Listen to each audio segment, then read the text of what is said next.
Minister, welcome to the House and congratulations on your elevation.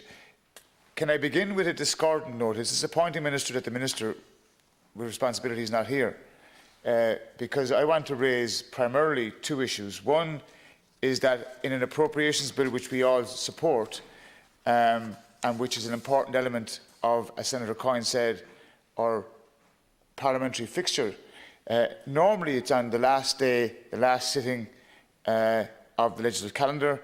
It gives government approval to spend and to embark upon the estimates in the departments, and there is in the schedule every department is listed, and we all support that. But we're spending €70 billion or thereabouts, and Senator Gavin, whom I disagree with, raised issues around tax relief and so on.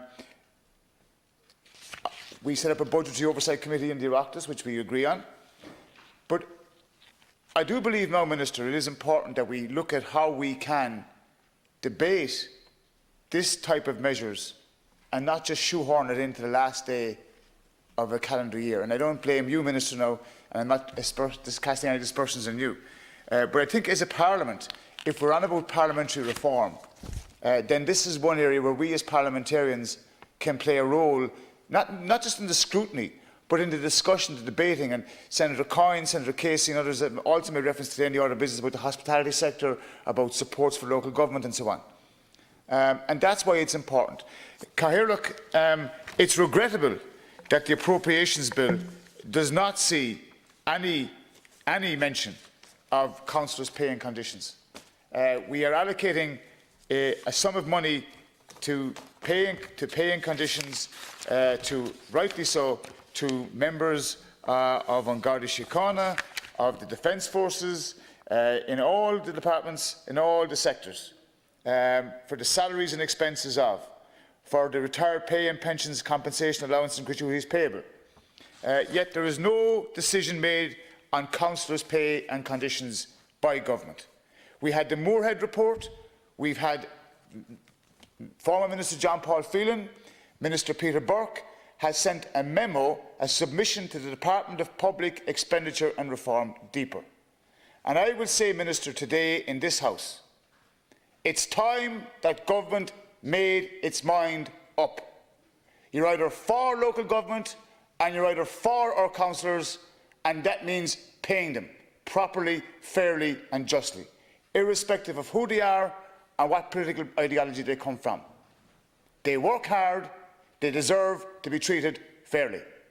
And we've had the FEMPI legislation rightly giving back money to people being progressed. Yet for some reason, there seems to be obfuscation and procrastination by government and by Minister McGrath in the Department of Public Expenditure and Reform.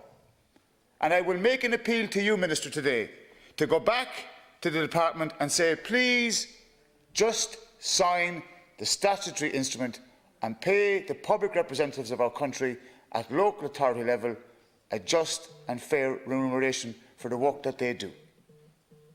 And that's what we have to do, Minister. This has got to stop.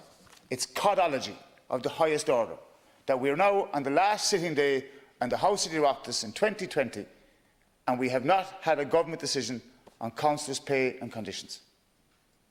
And I would appeal to you, as a former local authority member, to continue to represent and advocate for those men and women who do huge work. And we see it every day. 70 billion almost, Minister, and Cathaoirleach, being spent by a government is an extraordinary amount of money that, as I said, deserves to be debated over more than just one shoehorned debate here in the House. And can I finally say, Minister Smith, that in the context of next year's financial outlook, and we're talking, and we heard Minister McGrath say he cannot rule out some tax increases. Can I again ask that we would have a debate rather than kite flying in these houses? Because it's critical that the ordinary citizen on Gná Dinna can't really pay much more.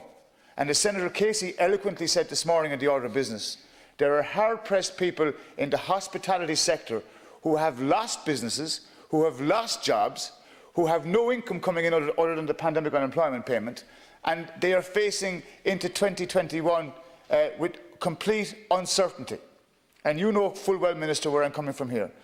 Let us not kite fly in public as a government around tax increases. People are justifiably worried and concerned, and they deserve better than ministers saying we might have to increase taxes. I mean, they can't take much more, in my opinion. Gramadus.